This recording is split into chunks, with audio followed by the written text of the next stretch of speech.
We won't. Hey, folks, welcome back to the Codex Station's Comic Character of the Week, where we take that one character and give you the deep dive on that character.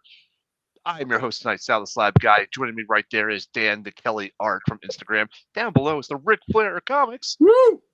Jamie will not be joining us tonight. He is still under the weather, so we wish him well and a speedy recovery. He should be online with us come Saturday night. So, ladies and gentlemen, it'll be just the three of us. Yeah, I hope so. It'll be just the three of us tonight. And let me just start off the show or start off the pre-show by saying Beast is an X-Men. 100%.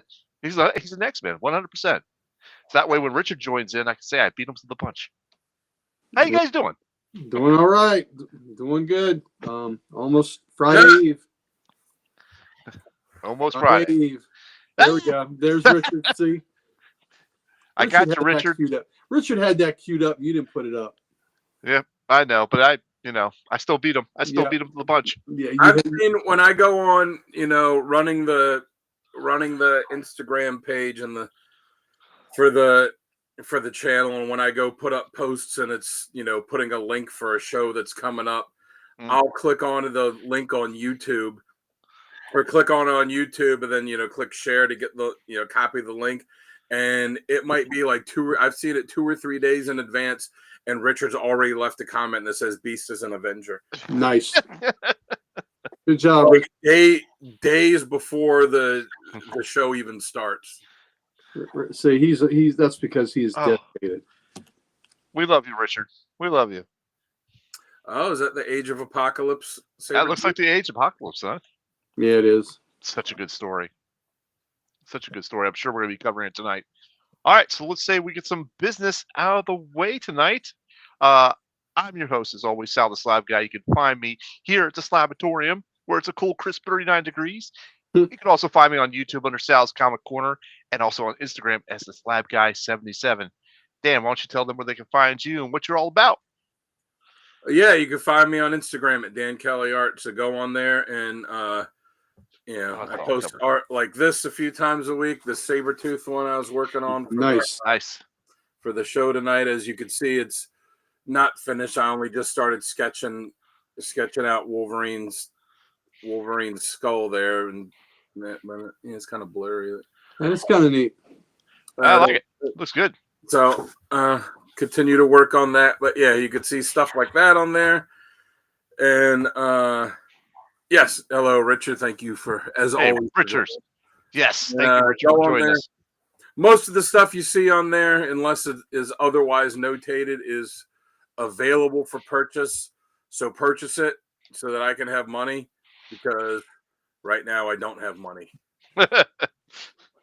Right now I have negative money.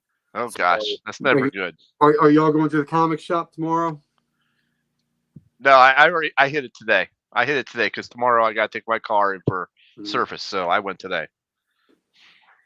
I don't know. I mean, if I go, I only pick up 1 or 2 books. I don't have enough to do a bunch because I already got negative money in the account, and I got the aftercare payment for Emily coming up, and I got to pay this and pay what it's like being an adult.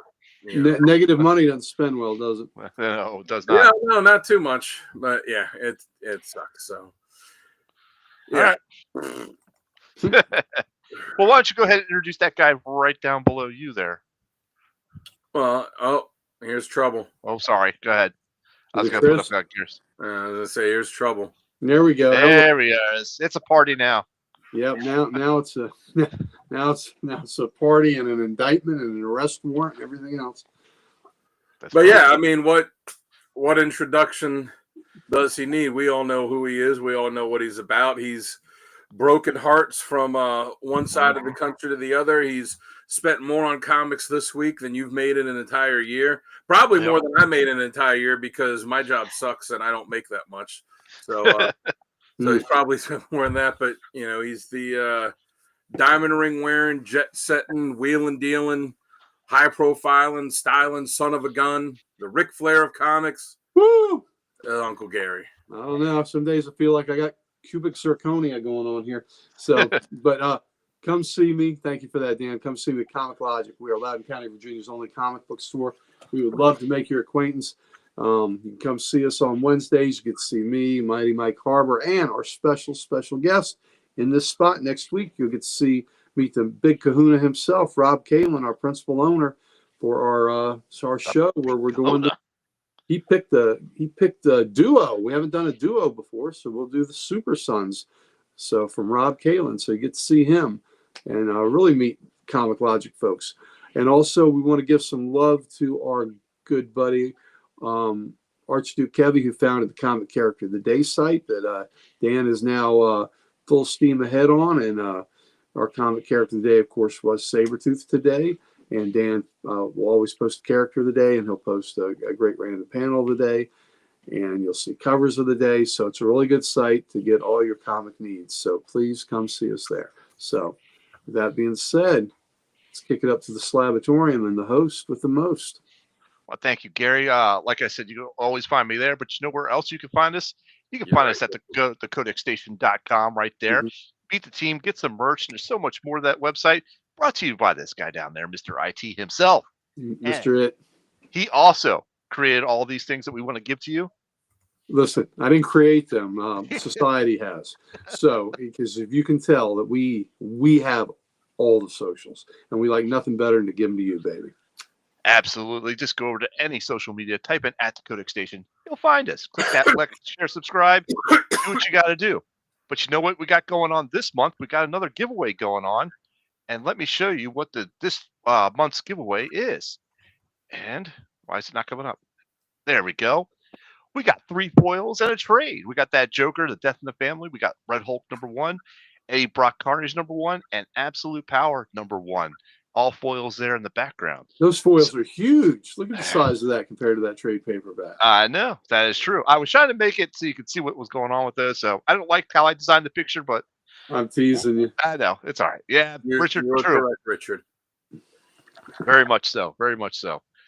But Adam, if you haven't entered in or want to know how to get into that giveaway, just type in #giveaway in the comments, or become a subscribed member to our station, which is only like $1 a month, and you're automatically entered. And if you go to any of our social medias, give us a screenshot showing that you sub to us, you're entered in that way as well. End of the month, that drawing happens, and usually by the 1st of the next month, the winner is informed of their goods. So please get in on that. It'll be happening all month. All month long. All month. Hello, Drake Mallard. Hello, Liz. Hey, Liz. Hey, Liz. Oh, she was great last week with Catwoman. Yep. I think I think he did create Facebook, Richard. Yep. Well, yeah, that's right. That's right. Gary is so much in charge that he just is his own Wi-Fi. He just walks around and people's phones automatically connect to him. Oh, Uncle Gary Wi-Fi. All right. That's the radio waves just emanating out of my cranium. There you go. There you go. Mm-hmm. All right, then. Are we ready to kick off this episode then? I think so. Yeah. All right. Let's go ahead and get rid of that ticker so we don't need that anymore. And tell you what, let's do some groovy bass tones, and we'll see you guys in about a minute. All right.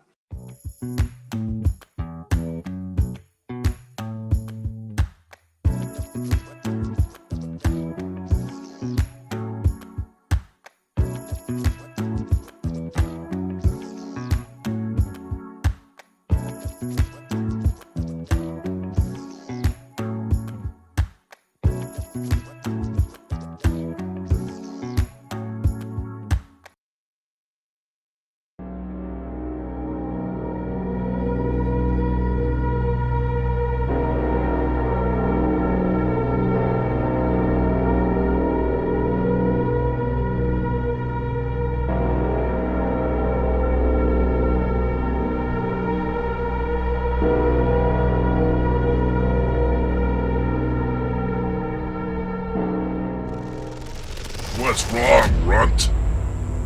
Can't you take... Wow, that was the Red Band edition. That was Sal's voice there. Yep, that was me trying something new. I found another voice changing software that allows me to do some editing like that. So I created my own stuff there. I feel that old sometimes, Boosh. I feel that old sometimes. Yeah, that was the red band edition with all that blood. Look at that. Yeah, it was. That was. Found it fitting for our character tonight. Welcome back, folks. This is the Codex Station's Comic Character of the Week, where we take that one character, give you that deep dive on that character, the must-read stories, top covers, so much more. Badass moments. It's going to be a great night. I'm your host, Sal the Slab Guy. Joining me is Dan the Kelly right there. And, of course, down below is Uncle Gary, the Ric Flair of comics. Woo! So, are we ready to jump into this tonight, guys? Are you ready to start off? Let's do it. Dan, why don't you go ahead and give us the intro? Well, Sabretooth first appeared in August 1977 in Iron Fist number 14. What? I thought he was the Wolverine enemy. Created by Chris Claremont and John Byrne. He is a Wolverine enemy after he spent several years as an Iron Fist enemy. Wow. Yeah, gave me such a nerd on. Right out the gate. Right out of the gate. Right out the gate. So Sabretooth's real name is Victor Creed. He was just a child when he killed his brother in a fight over a slice of pie. Slice of pie. Oh, you're right, Booze. That was a pretty great opening. Yeah, it was. Thank you, Boosh. So killed yes. Yeah. Hulk 180. His father kept him chained in the basement after that, and would pull out his canine teeth with pliers every time they would grow back because of his healing factor. After a few years, he escaped. He killed his father. He is famous for his grudge that he has against Wolverine because he blames Wolverine for the death of his other brother and sister when they were all mixed up with Mr. Sinister. That's a whole other thing that's too much to get into for this, but maybe we'll get into it later in the show. He was later recruited to be part of a CIA Black Ops team called Team X, along with Wolverine, Silver Fox, and Maverick. And they had installed memory implants in them to keep them controlled. After the team breaks up, he went on to have a son named Graydon Creed with Mystique when Mystique was in an undercover identity. Graydon then grows up, is not a mutant, grows up to hate mutants, and founds the Friends of Humanity to fight against mutants. He's then recruited into the Weapon X program, who again tampers with his memories, and he then goes on to eventually become the costumed villain Sabretooth. As far as his powers, mostly the same stuff as Wolverine. He's at enhanced sensors. He's got razor sharp claws, but he's got them as fingernails instead of claws that pop out between his knuckles. Superhuman strength, reflexes, healing factor, superhuman, or like I said, enhanced senses. Like I said, essentially the same powers as Wolverine. Okay. All right, so let's go ahead and jump right in and get into our segment of what works best. That's Please a get into whole this. other can of worms there. That is, Boosh. Uncle Gary, why don't you give us what works best for him? I think what works best is when he's a nasty piece of work. He is just, he has all Wolverine's powers, but with an amped up level of cruelty. And that's what he does. And he is, he loves to play with his victims and then eviscerate. Yeah, Mobius, he does. Yeah, he loves to make you suffer before he kills you. And he loves to kill. He kills for sport, kills for pleasure. He kills for just plain meanness. And I think he's at his best when he is just being as nasty as he can to Logan. And when he is trying to push every single one of his buttons. He does. Yeah, and he does. Not a daggone redeeming value in him. As far as villains go, he is just about the nastiest piece of work out there. Yep. I'll go next, and I have to agree. I think he is best when he is being a cruel, sadistic killer. He, like you said, he likes to play with his victims, not only mentally but physically. He beats the ever living crap out of them first, makes them think that they're going to, survive the encounter. But no, he will still kill you. He does kill for fun. He does kill for sport. He does kill for any reason whatsoever. Money, that's fine too. He is best when he is being manipulative and cruel to everybody and everything. He'll go out of his way to kill people just to make a point. Oh yeah. Yeah. So he's good at knitting. Yeah. Yeah. And drinking some milk out of a saucer. Dan, how about you? What works best for you? Yeah, I like him when he's a bloodthirsty killer. Doesn't really play well with others. If he's working alongside others, he's got to be the one in charge. He's just not someone. He's not someone that likes authority. He's not someone that's going to listen to what anyone else has to say. So, I like him that way. Also, he started out as a contract killer too, and they really they gotten away from that for a long time. Now he's motivated by other things, but it would be interesting to see them, whenever they do stuff with the character in the future, to maybe get back into that. And, like you guys said, like Gary said about his, mad on for Wolverine. Yeah. It's, I mean, the two of them are forever intertwined now. Claremont said that, he intended for Sabretooth to be Wolverine's father. Yes. And, that led to a lot of stuff. And, I guess it was one of those things where he wrote X-Men for so long that there were so many things that he intended, but just never got to, because he probably thought, like, I've got time to reveal this later on down the road. And then when he left the book, the Wolverine thing, the Sabretooth thing, along with like the third Summers brother and so much other stuff, was just left unresolved for what he wanted to do. But, that's what his original intention was. So I think that would have been, an interesting way to go. Right. Absolutely. Yep. I actually remember that, it was significantly indignant. He does. He pulls the mattress tags off mattresses too. Yeah, Boosh, he probably should go back to the contract killer thing. That would be awesome for him. I remember that the whole father issue, or leading up to be the father thing, and that was like over 2 issues, and they kind of like resolved it just like that. I think they wanted to wrap up the loose end. I think it was just after he left the book, and they kind of wrapped it up like really quick, like in 2 issues, and proved and then and then when was it Paul Jenkins, when he did Origin, there was the one character in it that he didn't intend for it to be Sabretooth, but it was a character that could have easily been interpreted to be Sabretooth. And they asked him about it, and Dog, and they asked him about it, and he said, well, that wasn't my intention, but if someone else wants to make him that, they could, who would have essentially been Wolverine's half brother. But then, later on down the road, they did show that they are 2 separate characters. Right. I kind of liked the idea of them maybe being half brothers. Me too. I think that would have been even better than the father-son thing. Right. Because you got that sibling rivalry that's just deadly. Yeah.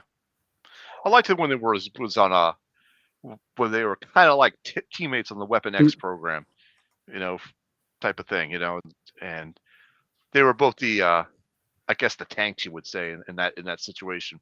But, I think didn't they call him like Dog Logan or Dog Logan, right? Because Logan was the name of the groundskeeper on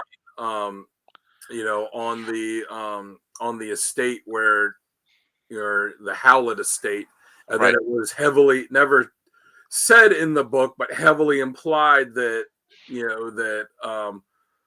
Wolverine's mother had an affair with him, and that he was actually his father and not Howlett. But again, never has actually been said, just heavily implied. Yeah, that's true.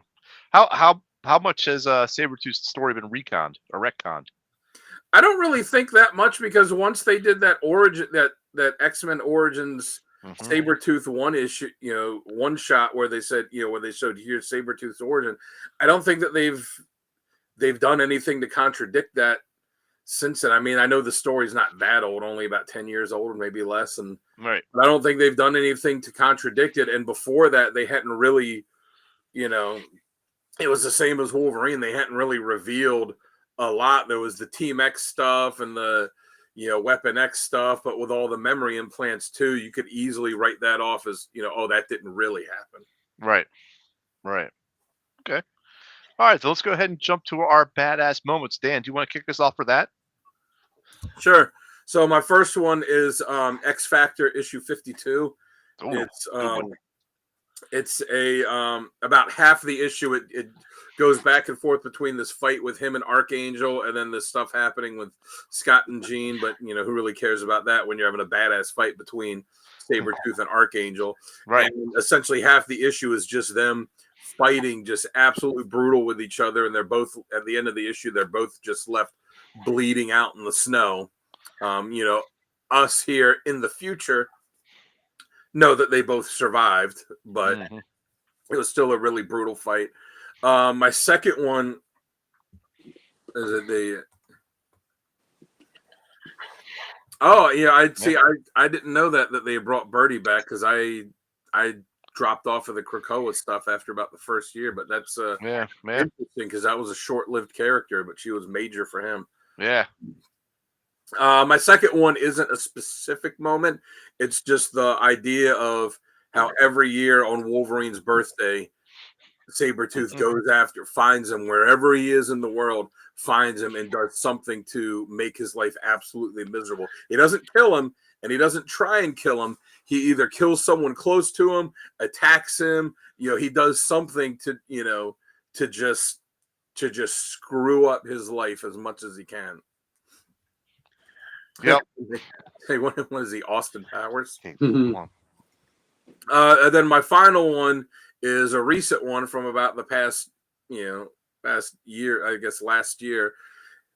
And it is a specific one from him finding Wolverine on his birthday. It was from Wolverine issue 41, which was the first part of the Sabretooth War, where he takes Wolverine's son, Dakin, and kills him, dismembers him, and then uses his body parts along with a couple other mutants that he killed along with Dakin, uses his body parts to like spell out happy birthday for Wolverine in the snow. And it's just, I mean, you talk about brutal as brutal could be. Wolverine finds it to find not only is his son murdered, not only is his body parts chopped up, but that he spelled out a message for him too. And I mean, can you get any more sadistic than that? Yeah, that's top honors right there. And I remember when I read the issue, and it wasn't a Red Band book because Marvel hadn't started doing those yet, though it easily could have been. But it has a little thing on the front, that's parental discretion, like not for children. And I remember reading it, and when I got to that last page, my jaw dropped. I went, holy shit, like I can't believe that they actually did that. Yeah. Yep. Good stuff. All right, Uncle Gary, you want to go next here for this? Yeah, well, one of mine is that very same generalization and that specific, the annual birthday presents to Logan, and then especially that volume 7, number 41, where he spelled out happy birthday with body parts. Yeah, so only leaving the key. Wow, that's beyond cruel. Come on, Chris.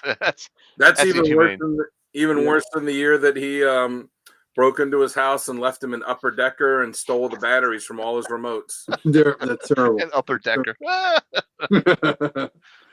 I thought Dakin was the Helverine. He is. He is now. Yeah, he's the Helverine now. Which is actually a pretty good story. I like it. Yeah, I've liked it so far too. And Dakin has come back from the dead so many times. Yeah. And speaking of which, and at one point we talked about him being a manipulator. Sabretooth manipulated Logan to kill Dakin, his own son. Yeah. And Sabretooth didn't even lift a finger and got, had Wolverine do it and then just sat back and enjoyed the show.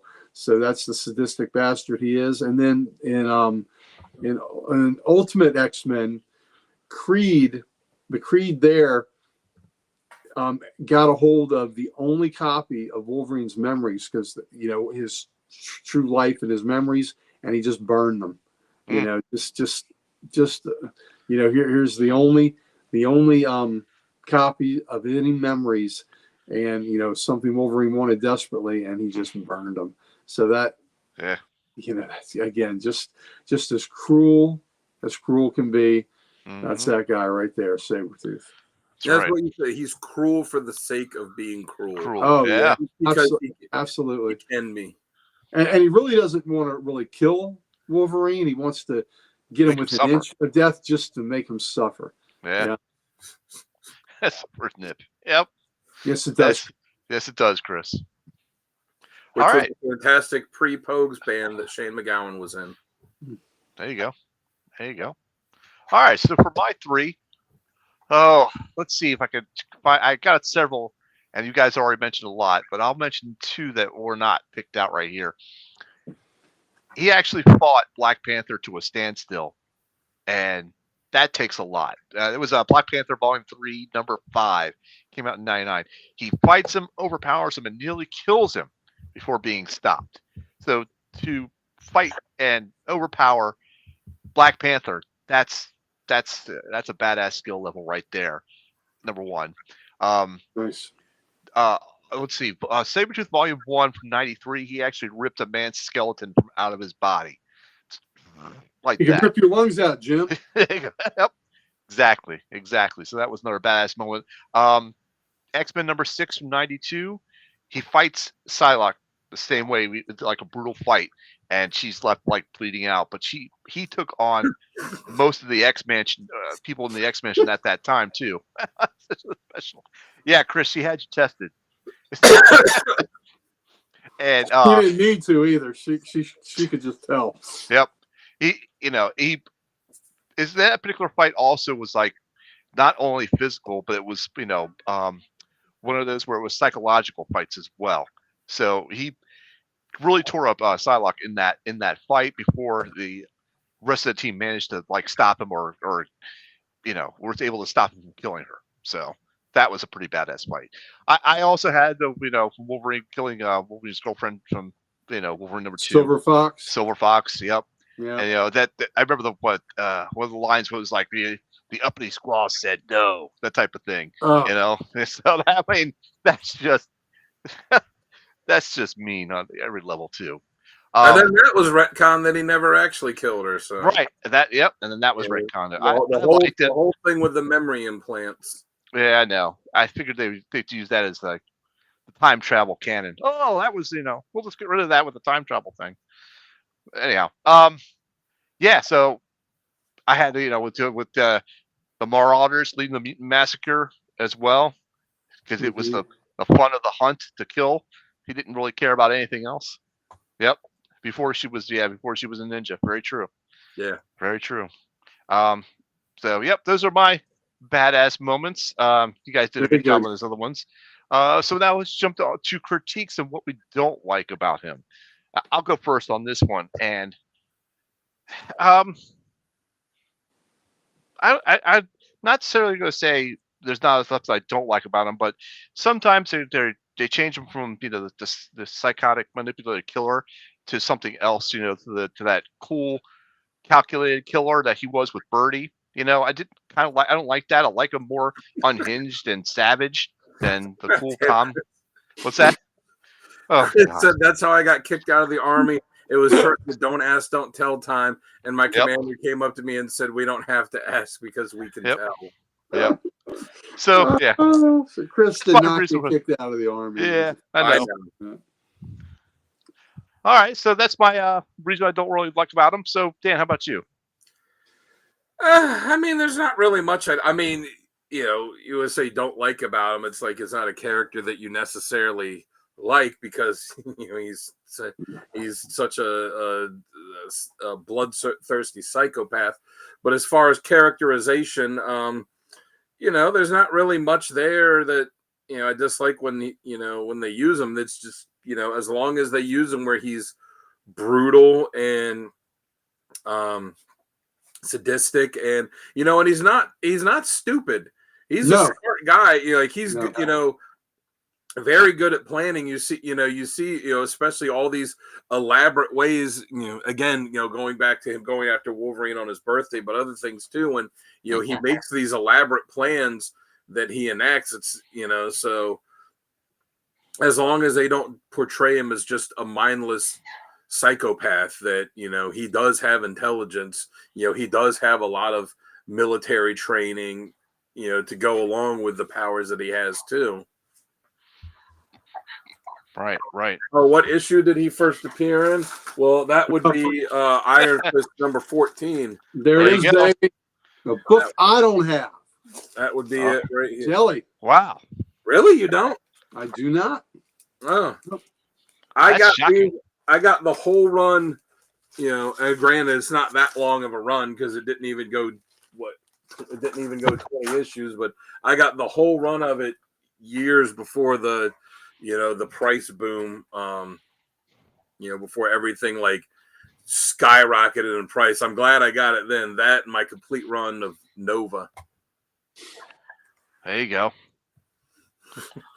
Yep, it was Marauders. Yep, that was good. Who's close? In his laboratory. Oh, in your doorway, it looks like glowing eyes. Yeah. That's the patio lights. That's Herbie. That's Herbie peeking in. It's just that's Jamie watching from the background, making sure I'm keeping things on the up and up. Yeah, that'll do. All right. That's Jamie sitting there getting ready to watch Sal spend 45 minutes to crack open a slab with a Thor book in it just to get it signed. That thing was terrible that time. We're not going to talk about that. Uncle Gary, what do you got that you don't like about him? I guess the only thing is he can be a one-note character. It's just he's just a homicidal killer, and there's no redeeming value in him. That's why I think occasionally when you have a different take on him, like in the Exiles series where he was actually a hero, that it's interesting. I check those prices again, Chris. You're gonna pay a bit more than $6. Yeah. So so that was kind of an interesting take where that version of Sabretooth from another world was actually heroic. But I guess that he stays in his lane pretty damn tightly. So, for good or ill. So when you have a character, and there's no way to really play with that character if it's our version of Sabretooth. There's nothing redeeming about him. So you really can't make him redeeming in any way. So because of that, it makes him just kind of a one-note character, Right. But when you want that note of vicious, manipulative, evil, sadistic killer, that's the note you're playing. Yeah, it would be more interesting to see it. And it's one of those things, and it's not just with Sabretooth, it's with all of these quote-unquote super badass villains is, they're supposed to be these vicious killers that no one can stop, and yet they never really kill anyone of significance. They, it would be, not that I want to see a bunch of good characters die, but, it would be nice to see him actually get let loose and tear through a few more characters, here and there. And, and like you said, you're not going to rehabilitate him. The X-Men or not the X-Men, but Xavier tried to when they essentially held him captive in the X-Mansion. And, then especially after Wolverine lobotomized him. And that was interesting when he was just like kind of an animal, Yeah. That's true. But you knew that wouldn't last. Yeah. Yep. Yeah, and I guess that's what I said earlier. People forget, like, good point, Richard. I mean, it wasn't just like a year or two. It was a good 6-7 years that he was an Iron Fist villain before they ever had him show up in X-Men. Yep. All right. So let's go ahead and jump to top covers. I was thinking about that. Age of Apocalypse. Yeah, he was. Yep. He was actually kind of a good guy in there, like the brutal version good guy, but that was the only time he was actually, redeemable, as you would say. All right, so let's go ahead and jump to top covers. And since Jamie is out sick, we're going to go to his top covers first. He went with Sabretooth number 4. Death Hunt. Yeah, that's a good cover. Sabretooth number 1. That's, I think, from the most recent series of his. Because I got 2 variants from there as well. And of course, Wolverine number 10. That's a great cover. That one, I say that one all the way in the left, issue 4, kind of looks like Alan Richardson. Yeah. The guy that plays Reacher. Yeah. It does. I give that. I remember buying that Wolverine 10 as a back issue at my one of my first comic book stores that I ever went to. And I think I paid like $8 for it. Not bad. Not bad. Not bad at all. All right, so let's see who we got next for top covers. Dan, got you up next. You ready? All right. So yeah, all the way in the left, Uncanny X-Men 213. I mean, that's just a that's a lot of fierceness that that Alan Davis packs into that cover without really seeing a whole lot. Just that close up on Wolverine and Sabretooth. And then Wolverine 90 again, this was the one that ended with Wolverine lobotomizing him right before the last page faded off and Age of Apocalypse started. But, that's just such a fantastic Kubert cover where you see him and Wolverine, both their costumes are shredded and how Wolverine's leaping down at him and just, the ferocity in it. And, it is a fold out cover where there is, the painting in the background, where the back cover of it is where you see Sabretooth's head. A fold-out cover, you say? Yeah. If only we had that as a tile for one of your top covers. Oh, wow. If only. And then the last one, the end, Sabretooth, The Dead Don't Talk. The series itself, I didn't even finish reading it because I didn't think the first couple issues were that great. But the cover for the first issue is fantastic. I love how you just have all that blood dripping off of his claws and on his teeth, and he's kind of smiling, and but it's that like evil, sadistic smile, and you could tell that whoever it is he just gutted, that he had a good time doing it. Yep. Actually, I've been reading that, and I like that series so far. But he needs some air for that back. Yeah, Chris. All right, Dan. Here is your. Hey, Pam. Hey, Pam. Yeah, so that's the full cover. I think isn't the Hildebrands, I think, that painted the background, and then Kubert was the one that drew the fight of them, which is just awesome. And, especially the Hildebrand painting of his face just looks so brutal and animalistic. Yeah, very true. For sure. All right, Gary, I got yours coming up here. Okay. I thought that Tyler Mane physically looked like him, but was just kind of like Bane was it Batman and Robin? Was that the one he was in where he was just kind of a side henchman? Yeah. I really liked the way that Liev Schreiber played him in the first Wolverine movie. The movie itself wasn't great, but I love the way that Liev Schreiber played him in that. Was I did too. Fantastic. Yep. Same. All right. Yeah, I did too. I like Schreiber in that. Okay. So I also like Dan had 213 there, and that was Alan Davis art, and again, extreme close up of the pitched battle. Just love it. The one on the left is the Sabretooth and the Exiles. It's by Ryan Stegman. I always love a good crawling out of your grave cover. So, dig that. And then the one in the middle was Wolverine 44 cover B, volume 7. And that's just a great Salvador Larroca cover. So yep. I really enjoy his work a lot. So I just think that's a great full moon, full Savage Sabretooth cover. Yeah, that's a good one. That is a good one. All right. Oh, yeah. Yep.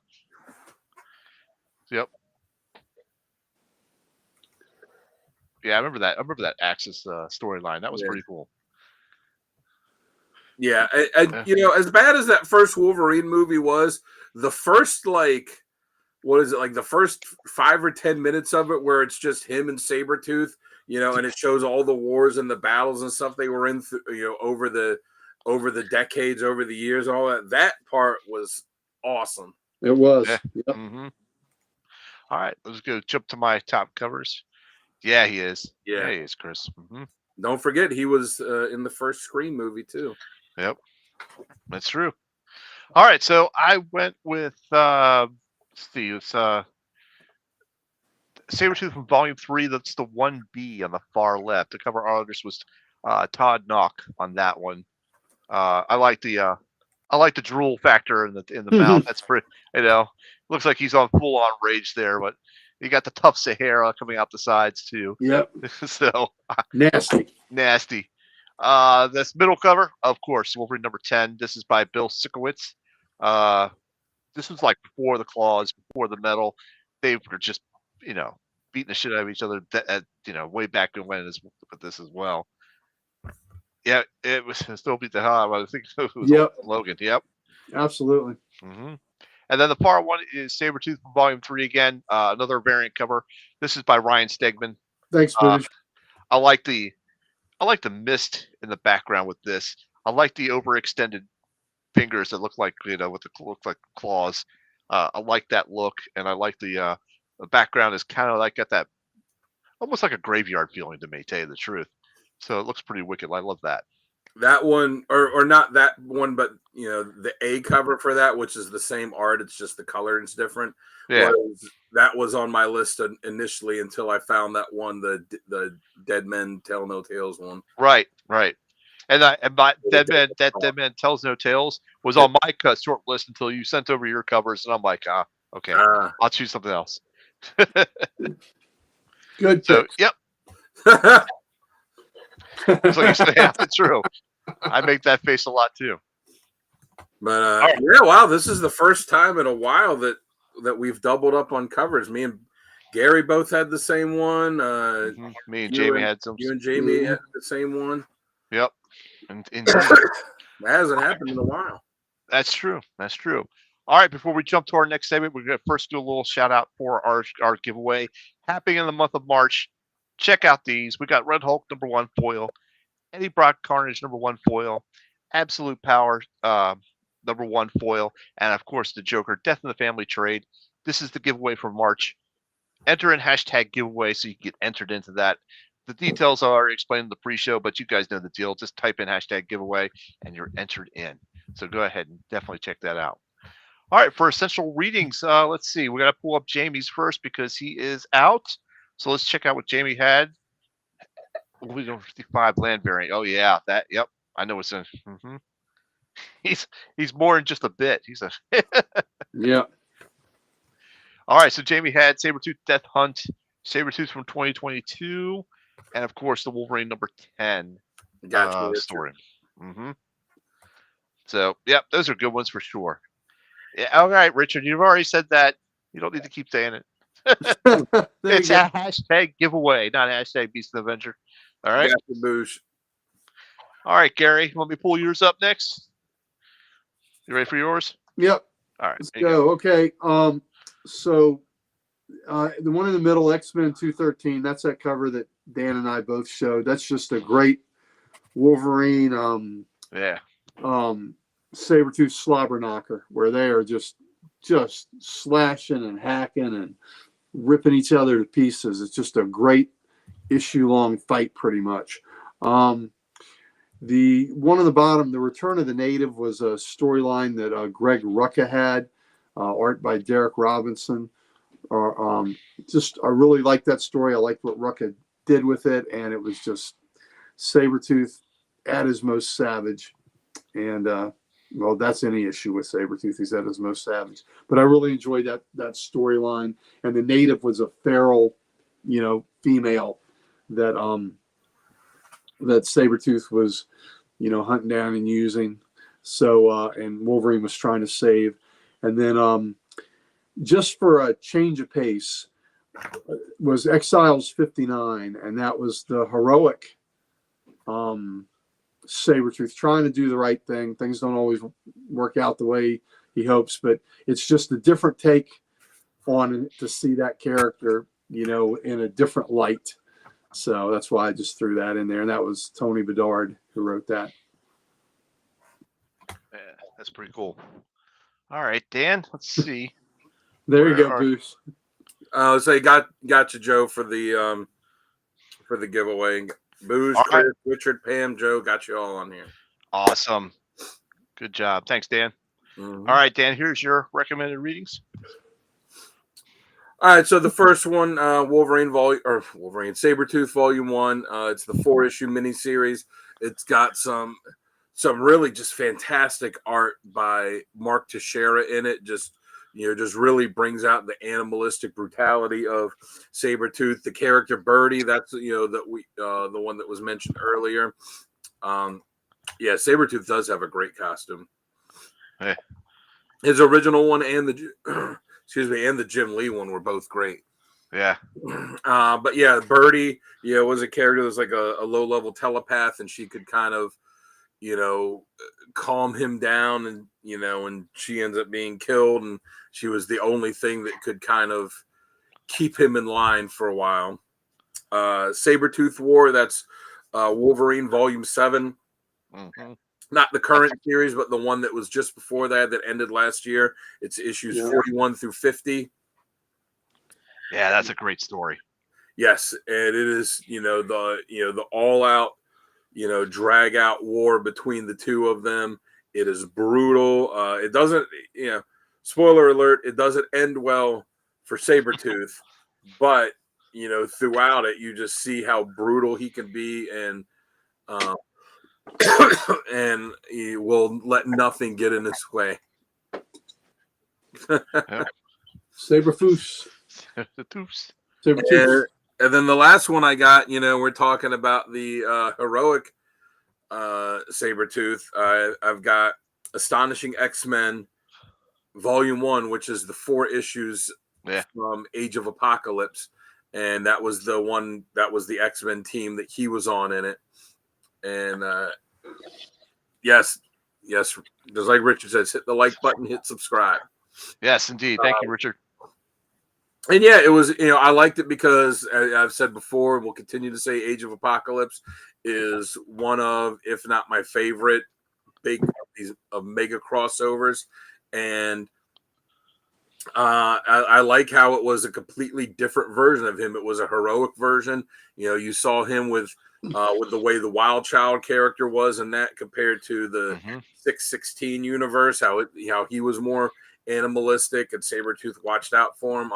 With Blink, how he took on like a father figure role for Blink. And then, like Gary said, later on in the Exiles, when Blink was one of the few main characters in that book that lasted from the beginning to the end, and it was the Age of Apocalypse Blink. And they had the Age of Apocalypse Sabretooth join the team for a while, and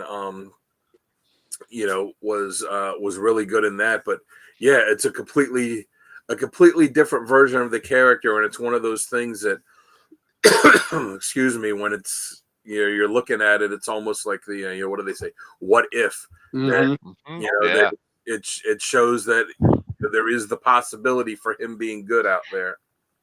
Right. A lot of good things came out of that Age of Apocalypse storyline. Yes. I like I said, I love that. That's one I always recommend to people. The 120 Sabretooth was put on that X-Factor team, turned out to be a sleeper agent. He had a collar on and could free himself and attacked all the members of the team. Yeah, that was when Mystique was on the team too, and Forge. Yeah. Yep. Good stuff. All right, let me jump to my stories then. There we go. All right, so I got let's see, the Sabretooth Unleashed. That one, it's remember now, it's like a good action-packed, it's like a horror-tinged miniseries. Kind of like, I feel like it stripped away a lot of humanity from Victor Creed, turned him into a real good Predator type of character. It embraces Sabretooth as like the unstoppable force of nature. He does the killing out of sheer enjoyment. That's That's what I really liked about this one. Key moments out of this one. Sabretooth is a pure killer. It's got that horror vibe to it, and he's viewed as that apex predator, which I think works best for him. And of course, Bart Sears did the artwork for it, which is just awesome. Apex predator. That's a perfect way to describe it. I agree with that. That's perfect. Yep. It's violent, it's terrifying to look at sometimes, but it was good. It was good. So definitely check that one out. Sabretooth Death Hunt. This is a 4-issue miniseries, came out in '93. It's kind of like gives me a lot of the Weapon X connections, which I really enjoyed, and I'll get into that more when I do the last story there. I like the whole Weapon X story. I know that retconned the way his memories type of thing, but I really enjoyed that. But this is where he kind of hooks up with Birdie, and Birdie's gonna, actually one of the characters. She's one of the characters that brings out, the restraint in Creed, because she does some type of like mental telepathy zap to him, which kind of like shocks him out of that berserking rage and brings him back into this like a cool, calculated killer, which I didn't care for too much, but I didn't mind it. But I always felt like it was a crutch for him. This is I think was one of his first true solo series that gives him the spotlight outside of Wolverine's shadow. But it also gave me a good deep dive into his mind. So this is a story if you want to check out for that. And of course, the last one, Wolverine Volume 2, number 10, 24 Hours. We've talked about this, we've dived around it, but this is I don't know. This is one of the, before they retconned everything with the memories and that type of thing, this was the first predated fight that you found out from Wolverine's past with Sabretooth. And it was amazing. The fact that he kills off Silver Fox, just to torment Logan even more. It's just, and they just savagely beat each other in this one. It's just insane. So he taunts him, he claims dominance over him, and and of course it ends with Logan swearing vengeance against them, and it just kicks off that decades-long bit of a rivalry between the two. So that's why I like those. Mm-hmm. Good picks. Good picks. All right. So now that we got essential readings out of the way, let's go with best artist and author. Author. So I'll go first on this one. There's been a lot of them that I really liked. I mean, I like Bart Sears a lot for artist, but I'm going to stick with Mark Silvestri because I just like the way he drew him the best. I think he drew him the best. And for best writer, I don't want to be a broken record and say Claremont, so I'm going to go with Larry Hama as the best writer for me. But Claremont could have been in there very easily. All right, Dan, how about you? I think the best Arthur was Dudley Moore. Ooh. Yeah, that's good stuff. Mm-hmm. Oh, but you author. Yeah, I mean, I know you talk about. I don't care if it's the easy pick, but I'm gonna go with Claremont. Hama would be my, if Claremont's 1A, then Hama would be 1B because of all the stuff he did with him in Wolverine series, and then he also wrote that first Sabretooth miniseries. But I'm going to give it up to Claremont, who created the character and wrote him for so many decades, and had plans for the character that he never fully brought to fruition, which is a disappointment for that and some of the other things he had planned, that he was just like I said, I guess he just figured he was writing X-Men so long that he had all the time in the world, and then all of a sudden you don't, and you don't get to do the stuff. Yeah, you're right, Joe. That's what he caught. I remember now, the glow. The glow. That's what it was. Yep. Yeah. And Dan, I agree with you. Hama and Claremont are like the 1A, 1B situation. Very, very much interchangeable. Yeah. All right. Then for artists, sorry. Yeah. I was going to say for artist, again, I'm just going to be lame and I'm going to go chalk and I'm just going to say Jim Lee because I love the way that, I love the brutality that he drew him with. And, the costume redesign he did on him was really good. If I was going to go for a second one, my number 2 would be Mark Teixeira. Okay. Good stuff. I like that. All right. Gary, you're up. All right. Listen, I'm going to throw a name out there we haven't talked about for writer, but it's going to be Chris Claremont. And for my artist, in the Wolverine Evolution book that Loeb did, the artist is Simone Bianchi, I guess. Oh, yeah, he's really good. And here's a great 2-page spread of Sabretooth. Let me see. Let me pull. Hold on. Yeah. Put that up there a second. Yeah, that's pretty awesome. He drew. And He was I have the artist on. What was the? There you go. Yeah, just great stuff. So, I just think this is a fantastic. And my God, the fight scene in this was pretty amazingly brutal. Mm-hmm. This he loses his head in this one. So, there you go. But yeah, I think that artist is fantastic. So that would be my pick. And he was the artist on Astonishing X-Men after John Cassidy and Whedon left the book. Okay. Oh, okay. Very good. Well, that's where I go. But yeah, Claremont. I don't know if Ennis has ever written him, but I don't think so. I don't know that he has either. Yeah, I think he could. Yeah, he could do some. He could do some fantastic stuff with him. Very good. Victor Creed Knight. Yep. Indeed, it is. All right. Well, that actually does it. We actually covered Sabretooth pretty quickly here tonight. I guess with 3 people, does go make It go does make it faster. go a little bit quicker. That's right. It does. Anybody have any final thoughts on Sabretooth? Best costume? I'll go with the Lee one. I like the original. Yeah. I like the original, but I like them when their costumes are shredded, completely shredded. That's why I like it the best. You like him naked? Not naked, partially naked. Partially naked. Partially naked. Partially. Another good character is Omega Red, who's both a Wolverine and Captain America villain. That's true, Joe. That is a good one. It's very true. That, you know what, Booze? That would be a pretty good combination for it. Oh, yeah. Yeah. So I'll put out this. How long do you think it'll be before we see Sabretooth again? Because at the end, He smells of rotting meat.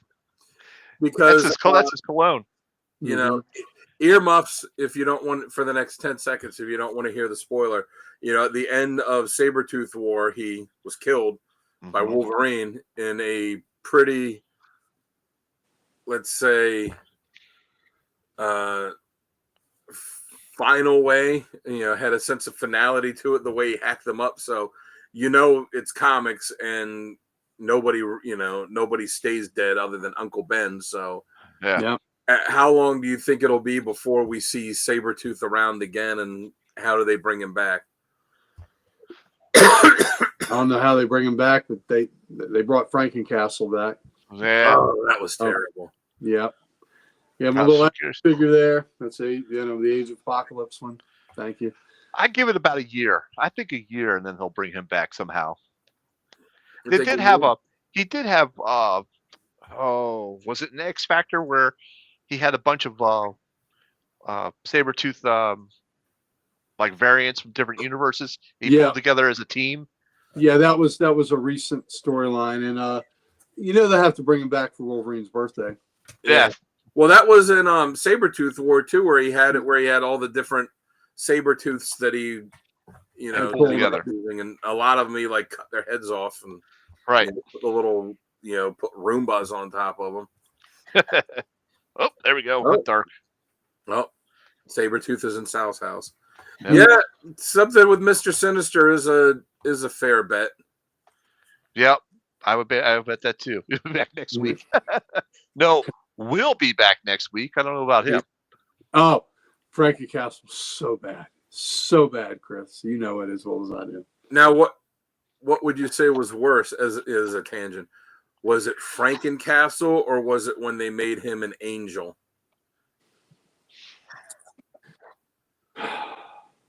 I'll say Frankencastle. Yeah, I think Frankencastle too. I got to go with the That angel X-Men one come because out of that pit. Yeah, they do. so much the antithesis of the character. Let's make him an angel. Like, what? And then he had like the weird like heavenly gun things and the symbol on his head. Just no. The whole both ideas were terrible. Yeah, both Well, yeah, ideas they were were both equally awful. terrible. Mm-hmm. Yep. I'm Yeah. sure when they start the series over. Yeah. All right then. I guess we can go ahead and wrap this one up. Yeah, Dan, that was a good question. Mm-hmm. That was a good question indeed. Yeah, Angel Frankencastle was cool. What? Boosh? That's crazy. That is The crazy. best one though was when they gave him the War Machine armor. That was badass. That was actually pretty cool. That was pretty cool. Because that made sense for the character. Well, yeah, he's a guy that just gets a bunch of weapons and uses them to kill bad guys. So the natural progression of that would he would get a suit of armor that is just a walking weapon. Yeah. Without a Very doubt. true. Very true. It was kind of lame. Yep. Okay. All right, folks. Then we'll go ahead and just wrap this one up, put it to bed, and we can go ahead and sign off. I'm your host, Sal the Slab Guy. Joining me is Dan the Kelly Art right over there from Instagram, and down below is the Ric Flair of comics. Woo. This has been an episode of Comic Character of the Week from Codex Station covering Sabretooth. Next week, we'll have a special guest star on with us, and we'll be covering the Super Sons. So stay tuned and check that out. Excellent. That would be a terrible crossover. Frankencastle Capital. Oh my God. And I guess they could have the Miles Morales vampire with them. There you go. Let's Yeah, cover there it. you Vampire. Why not throw Blade into that situation as well? Yep. Was it something different? The art was cool. Yeah, maybe so, Boosh. Maybe. All right, folks. Take care, and we will see you next week. Thank you, Joe. Talk to y'all later. Maybe holes. There you go, Chris. You got it in. Yay. I thought I